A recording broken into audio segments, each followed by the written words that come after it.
ঘরোয়া লিগে আবির্ভাবের পর থেকে একচেটিয়া রাজত্ব করে আসছে বসুন্ধরা কিংস। লিগে টানা পঞ্চমবারের মতো শিরোপা জিতলেও ঘরোয়া ফুটবলে কখনো ট্রেবল জেতা হয়নি ক্লাবটির।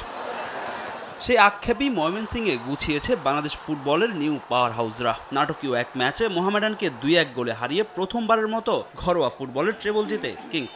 এমন জয়ে উচ্ছ্বসিত কিংসের ফুটবলার, কোচ ও দলটির সভাপতি। ট্রেবল জিতাটা বিশাল ব্যাপার এজ এ প্লেয়ারের জন্য এবং ক্লাবের জন্য আরো বড়।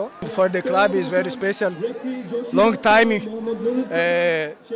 in Bangladesh, the club don't do this, and it's very special. The first 15 minutes, Mohamedan had their moment, and they only need 5 or 10 minutes to score. But I think that the substitutions, we the coaches, we're thinking very much how to come back, and the substitutions actually clicked on the game. কিছু উত্তেজনা ছড়িয়েছে, তবে এটা ফুটবলেরই part.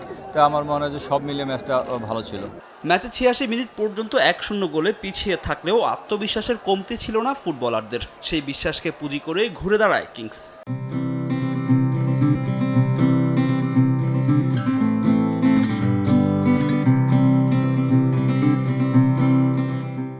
টিমের প্রত্যেকটা প্লেয়ারের প্রতি আসলে খুবই কনফিডেন্স ছিল যে যেভাবে হোক আমরা কামব্যাক করতে পারবো। Alhamdulillah, we are winning this year treble. We win everything. So we are happy. ঘরোয়া ফুটবলে বসুন্ধরার বহু অর্জন থাকলেও এশিয়ান পর্যায়ে অর্জনের ঝুলি একেবারেই শূন্য। এবার সেদিকে নজর কিংস ফুটবলারদের। অন্যদিকে চুক্তির মেয়াদ শেষ হওয়ায় পরবর্তী মৌসুমে রবসন রবিনহোকে পাওয়া নিয়ে তৈরি হয়েছে সংশয়। আর নতুন মৌসুম শুরুর আগে কিংস স্কোয়াডে রদবদলের ইঙ্গিত দিয়েছেন ক্লাবটির সভাপতি Imrul Hasan.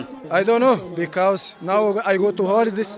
I discuss with club now if I renew my contract or not. কিছু তো আমরা রদবদল করব, সেটা স্থানীয় এবং বিদেশি দু ক্ষেত্রে রদবদল করব, এবং এই রদবদলের ফলে আমি আশা করছি যে এবার আগামী বছরের দলটা অধিক শক্তিশালী হবে। এর আগে এফসি কাপে বেশ কয়েকবার খেললেও গ্রুপ পর্বের গণ্ডি পার করতে পারেনি বসুন্ধরা কিংস। ফাহিম ইসলাম, সময় সংবাদ, ময়মনসিংহ।